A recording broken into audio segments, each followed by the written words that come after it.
Be sure and tell them Large Marge sent ya.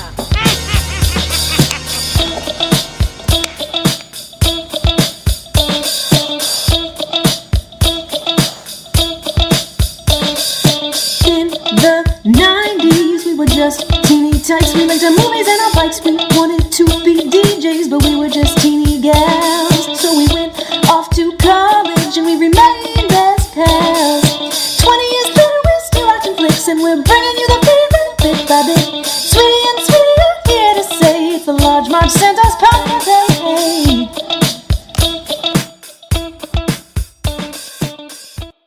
They've come from all over the world with one goal, a glowing piece of our radical rock.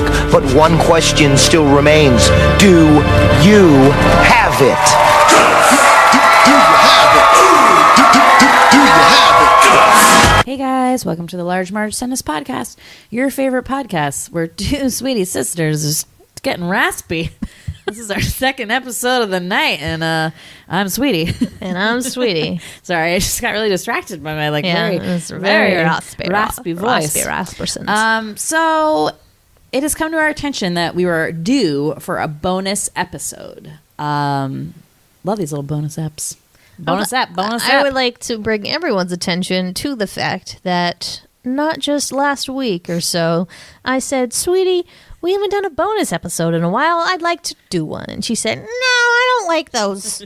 They're not as good. And so we didn't do one. So that's why. And now all of a sudden she thinks they're great and misses them. Yeah, because I did a re-listen of our past ones and I'm like, damn, these were funny. Well, why did you think they weren't? I don't know, because we hadn't done one in a while and like it just, it just, who knows? I'm glad you don't have a transcript of our conversations all the time, because I clearly go back on my words. I would love that so much, you guys. I could just take it out and refer to it.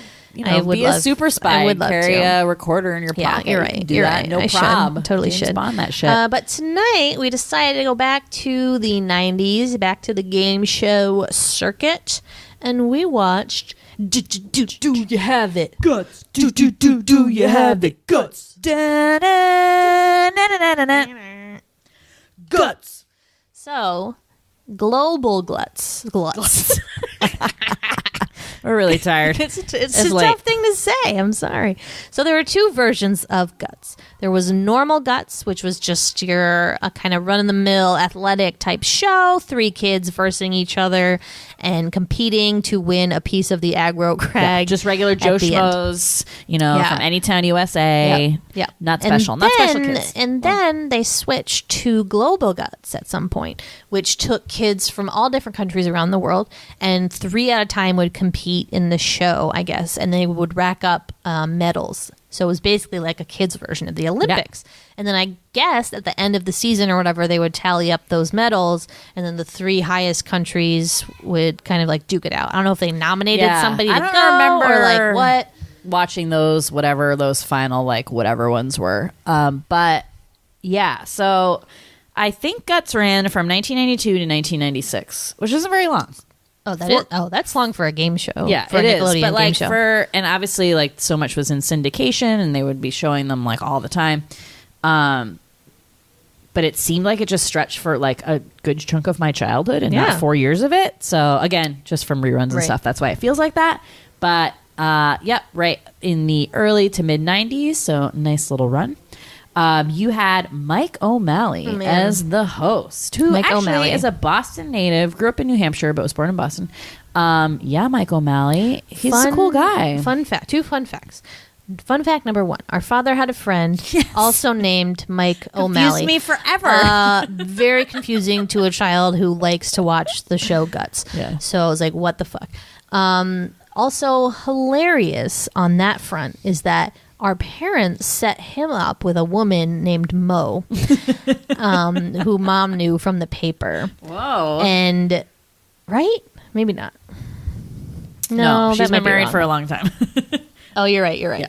This is wrong. This is false. Yeah, she's making up I was thinking of somebody else. I was thinking of Melinda or Belinda, someone. Okay. Melora? Melora. Damn it. I thought it was Mo. It was Good an try, M. It was but an M. But second, Mike O'Malley, I remember. He does acting, so he was on a show. He was on a sitcom. What was that called? Yes, Dear or something like that. And then he was in Glee too, if you remember. He was Kurt's dad. Yes. And I will always remember him fondly as being in that Sandra Bullock movie, 28 Days, in which she goes to a rehab facility for drinking, and he's one of the people there. Great role for him. It said in Wikipedia that like he did this game show and then it ended in 1996.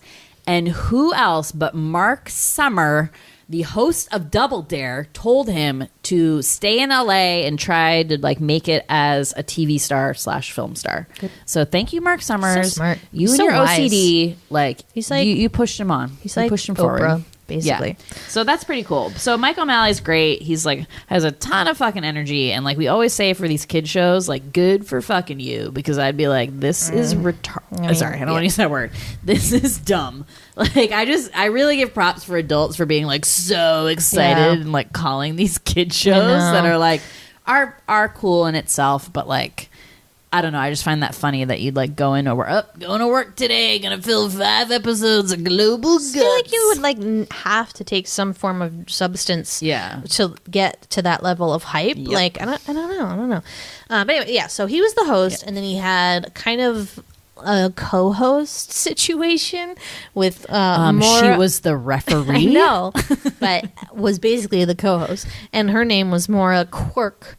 And she was a lovely Irish lass, and her name was Mo for short. So he'd always be like, Mo, tell him the score. And she'd say it. And she is most famous for saying the rules of the Agrocrag, which is the last event in the thing. And so she said the same thing every time, I think, which is like, I could probably give me like a couple tries and I'll like probably memorize it. But I just love that like she just had that down. Yeah. But our favorite part, of course, was always on their side of the crag. I love it. But yeah, great little show. So we watched an episode of Global Guts tonight, and the 3 countries were Russia, or the CIT. What does that stand for? CIS, sorry. Countries. Configuration. I've looked it up, and I wanted to remember and pretend like I knew. I've never heard the whole that acronym to use to say the Russia. She said, well, wait, she was from Belarus?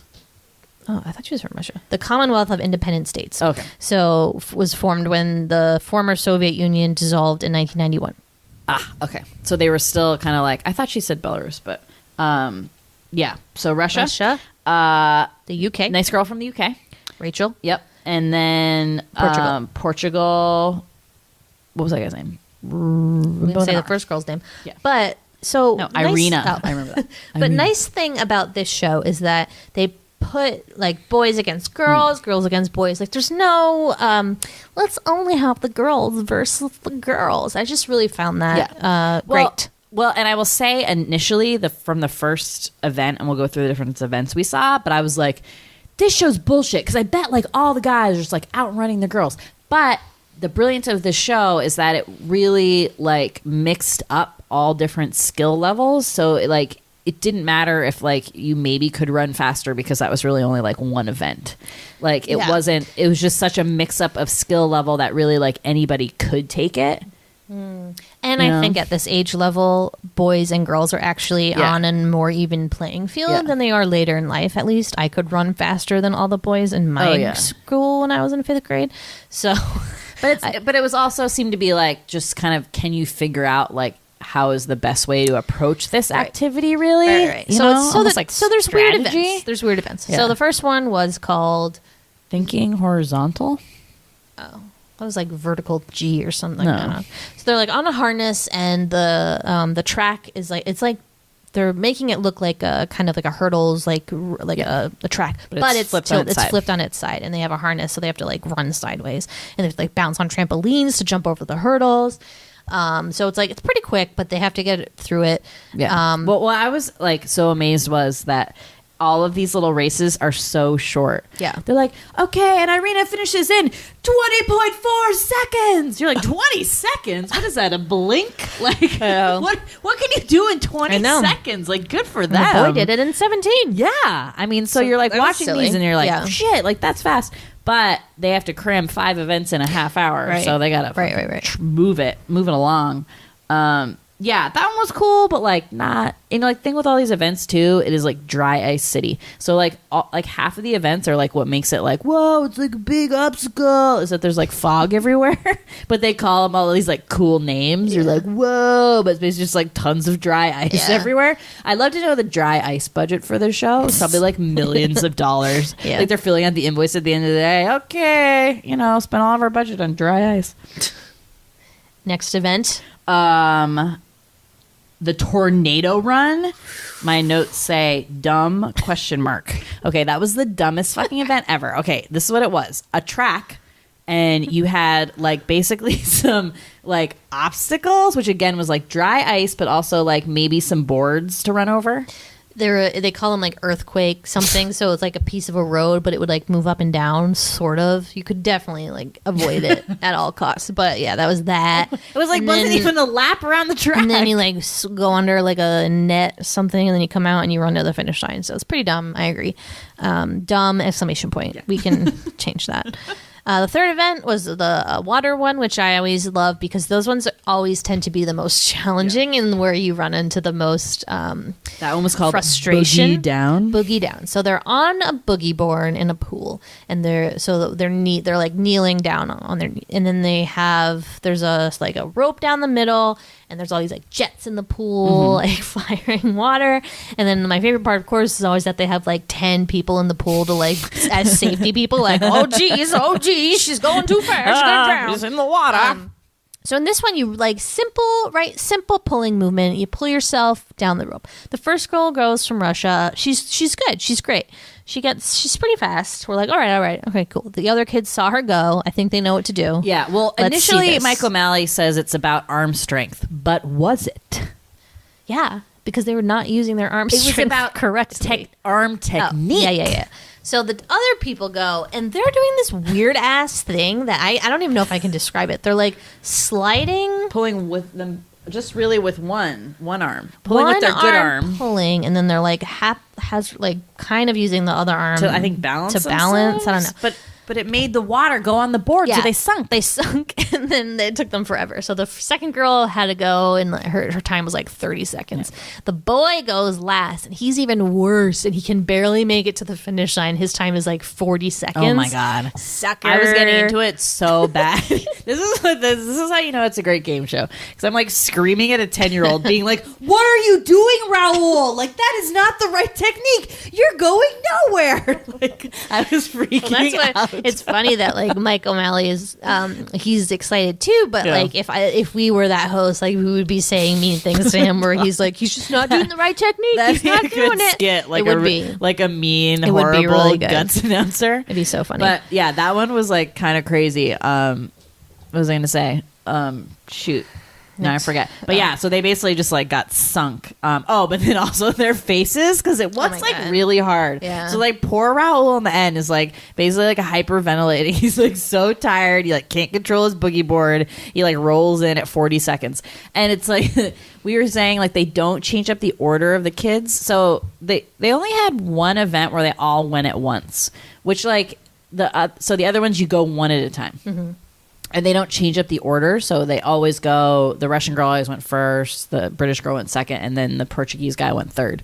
And you're like, that seems unfair. But I don't know if they like don't let the kids watch the other people go, so they can't like seems see like how they do. They're always right there when they get finished. So that seems unfair because you're like you're kind of learning from other people. Well, it's not the Olympics, and it's not like it's not the downhill. Like Lindsey Vonn like setting the pace for the rest of them. Right. I don't know if they thought of it in that way. But do you think they give the kids like a dry run and some training on these before they do it? I think so. I mean, they did. I think we found that out in Legends of the Hidden Temple, right? That they. Well, then what happened with the fucking boogie down? Like that was not the technique. I don't know. They panicked and did that, or maybe it works for them another time. I don't know. Oh man, that was embarrassing. Yeah, it was. But then the next event was the basketball slam dunk. So this one also on like kind of like a bungee kind of cord thing. Yeah, that's like a lot of fun. And yeah, you jump off like these high mats with the basketball, hit the floor, jump up to the hoop, and then like get it in, and then jump back. So that was fun. So it was like whoever got the most wins that one. And the trick with that one is you have to jump twice. So you would like basically like you jump to get the hoop, but would like get them in trouble if they didn't get the jump rebound back, essentially to jump back up that wall to get another basketball. So then you'd kind of be like dangling there if you didn't, and try to have to like scamper up the thing. Then you'd lose time. It was a mess. So that one's good. But the UK girl owned that one. Yep, so good she for did. her. Good for her. And then the last event is everyone's favorite, which is the Agrocrag. So this one, and we should have Mo say the instructions. Mo, are you there? Mo, can you please let us know the instructions for the Agrocrag? Players will start at the sound of my whistle. Each player has an identical side of the mountain to climb and may not disrupt another player's progress. Now, during their climb, players must light up each of 8 targets located on their side of the crag. The first player to activate all of the targets, including the final one at the peak of the mountain, will take first place points. Thank you, Mo. That was the most enlightening. So they're going up the crag, and there's all these obstacles, right? So like you said, they love dry ice on this show. Yep. So there's tons of that. There's like cannons firing, confetti. Yeah, tons of confetti. I remember like tons of confetti. Yeah. And on the way up, they have to hit these 7 or 8 like little light sensors. So that is what always trips people up. My favorite part is when some like cocky kid makes it to the top, and they're like, "Woo, I'm gonna win!" And then some guy comes out like, "You missed 2 buzzes," and you got to go back down. I'm sure. Yeah, I hope he has that accent. But like that is my favorite character in Guts, is the guy that stands at the top of the crag, seeing if they missed one or not, and then being like, and the way that they tell people they missed it is they like run across and they point down like, "You missed one, you missed one." So to me, I'm like, first of all, I can't even see those fucking lights. So how do they see them? Like, as they on the other side of that headset. Terry, he missed number 10. He missed number 5. He has to go back down. Number 5. They just point. So like if I was that kid, I'd be like, I don't know which one I missed, and then like try to find it, and like it's that happened stressful. with here. And like the girl was gonna win anyway, but like poor Raul had to like shoot back down, and he was pissed. But once you get to like the very top, a bunch of rocks fall on you, and I love that the way that like Mike sets it up is that it's like this dangerous volcanic like mountain volcano, and it's like, listen, it's styrofoam rocks. Let's just take it down a notch and a half there. It doesn't seem that hard to me. Like they're going like this, and it's not like maybe it's like just that one little climb at the very end where you're like climbing up the thing. To me, the hard part is hitting all those fucking things. So like that would be harder for me. Them? Right. Well, that's what I'm saying. Like I can't even see them on the television, but so it gets to the top, and then you hit the last thing, and it says Guts when you hit it, which is pretty great. And then so Rachel, the girl from the UK, won. She won the whole thing. We were so proud of her. Take that, boy. Yeah, it was. So all the events, they all actually won one, I think, right?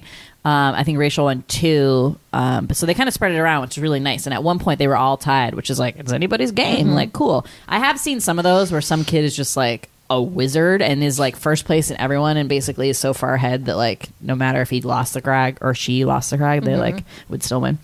But what makes this show interesting versus like a lot of the other Nickelodeon game shows we've covered, so the last 2 we did were Legends of the Hidden Temple and Nick Arcade, and we made fun of the prizes because they were like hush puppies, like shitty candy, like here's a box of nerds.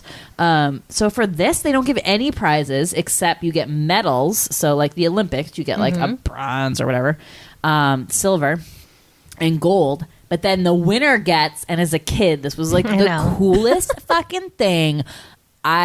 Still is like a pretty cool prize. And if I like walked into some guy's room and he had like a piece of the Agrocrag, I'd be fucking impressed. So yeah, you get a piece of the crag, which Mike O'Malley calls this radical rock. It's great. I love it. And they like hold it, and they hold it above their head, and they're like, yeah. And then they do a victory lap with the flag, and they play like their national anthem. Yeah, it's really sweet. I mean, it's the Olympics for kids, which we love. So obviously, we loved this show, and I definitely loved this show more than normal Guts. Yeah. I just enjoyed this one a lot, and I love how they do because it does like open your world up as being a little kid, and you're like, you're taught about different countries, and you might like depending on where you went to school, you might have like a foreign pen pal and stuff like that. But it does like open it up just to be like, whoa, cool, like a kid from Portugal, and they interview them. They're not speaking English, so it's like dubbed. Well, if they're not speaking not English country. I would like to play a short game called Sweetie Spill Your Guts. So pretend you are a child on Guts, and you're going to do your little 1 minute video about yourself. So now, Emily, spill your guts. When I was little or who I am now? Just now. Okay. Spill your guts. Hey, my name's Emily. I'm from Somerville, Massachusetts. I work at a publisher. I love to dance and cook. I have a podcast with my little sister. And my goal for being on Global Guts is to win a piece of the Crag. Whee! Go Guts. Nice one. Good. Do you want to do it for you? I think you covered every. You're like, my life is the same as yours. And then my other question is, so in this one, I had a question, like a general question. So they have these nicknames for these kids, and did they who created these nicknames? I don't know. Is Mike just creating these on the spot? I think so. So he calls Arena is Supernova. Yep. Rachel is the tiger. You love that one. He was obsessed with her being the tiger.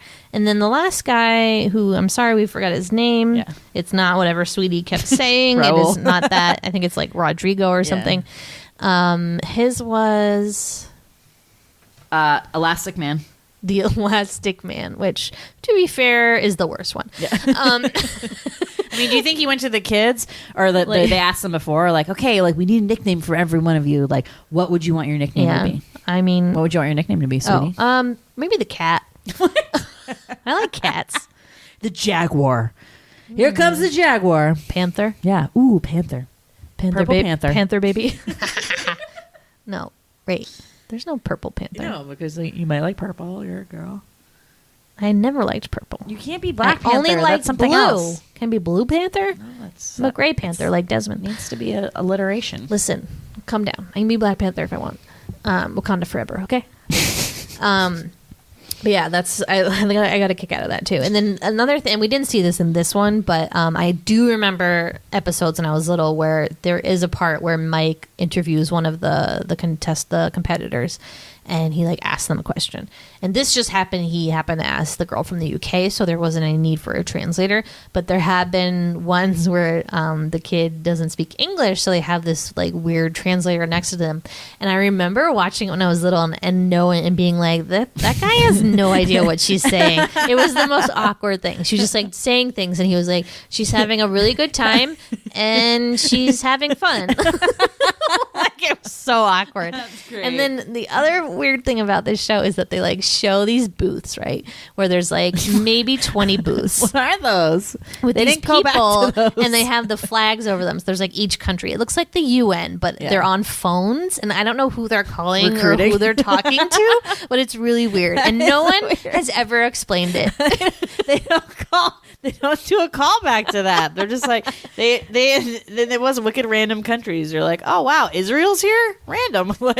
Hey, good to see ya. Everyone's there. Yeah, I like that, but also, and I mentioned this when we were watching this, the little in between awkward shots are just them all doing these weird hand slap circles and being oh. Yay. But I don't think they really like or know each other because Right. they don't speak. Two of the kids didn't speak English. There's no common language, right? So No, you're just none. kind of oh, hey. And we had a Japanese exchange student when I was in 7th grade, and I'll tell you, that was a challenge. Well, it's the real Olympics too, though. Yeah. They're all they form this bond, just competing with each other. But I will say, I believe at the end of this one, after Rachel won the Agrocrag, I don't think the boy slapped her hand in congratulations. I think he was pissed. He was pissed. He wanted Which that Crag. serves you right, buddy. Yeah, dude, you practice sucked. your. You lost it and boogie Your down. boogie There was no down, coming back from that. and then come back later. Sorry, you'll lose. You're out. But yeah. Such a super sweet show. Love it. Yeah, that was awesome. I remember just being really excited about this show. Loved watching it. I don't think in this one episode we saw were some of the best events. I remember some of the other events being much better and maybe a little bit more challenging because some were lame. And I'm like, oh my God, just running around around Steam. Who cares? Yeah. And But I'm sure that was really cool as a kid. Is this one that you wanted to be on when you were little? Nah, it was too me sporty. neither. It was way too athletic. Yeah. And I was like, I don't know. It was a lot of climbing singing and stuff, and I wasn't really interested in like that I didn't like level that. of Some of it stuff. Yeah, some of it seemed a little scary for me, I think. I mean, I was a big nerd and more of a dancer than that like kind of typical athlete anyway. But yeah, I definitely like got a kick out of the international aspect for sure, and thought that was so cool, and just cool to see, especially if you come from like a really small place, like Cape Cod as we did, where there was not a lot of kids from foreign lands gracing our shores. That it was just really cool to like expand your horizons with a little bit of a global guts. Totes. Yeah, so I guess that's it. Any other points? No, man. Okay. It was awesome. Cool. I wonder where like Mo Quirk is now. Cool. Where is she? I think she must be somewhere. We'll look her up. She probably has a Twitter account and is verified. So I mean, we'll that's follow a her. claim to fame. Stick that Although on the her old CV. Her hairstyle could use some work. It was not good. Not sure if it was like too humid in there or like what was happening, but I'm glad that like they had her, but I don't necessarily like understood like why they needed a referee. She didn't do any actual refereeing other than maybe blowing the whistle to start the game. That was it. And then they'd be like, Mo, what's the score? But we know what the score is because they show the time on the screen the whole time. And then they're always like, what's the official score? Like they're like some kid would be like disqualified for like a bad run or something. I do remember like there's some events that are a little more like complicated or whatever, where like you have to like go under something and like whatever. So maybe I remember somebody missing something and they're like, well, was disqualified for blah blah blah blah. So they'll be in last place. See a scandalous global guts. I know. Man. We'll just have to keep watching on YouTube. So yeah, good times. Good times, guys. Anyways, but thanks for listening and for hanging out with us for this bonus episode. You can come find us on Twitter if you'd like to relive your global guts memories or your regular guts memories if you were into that. No judgment. No, they were both great. Xenophobic. They were both great. We are on Twitter at the Sweetie Club and on Instagram at Large Marge Sent Us. Thank you as always for listening. Bye.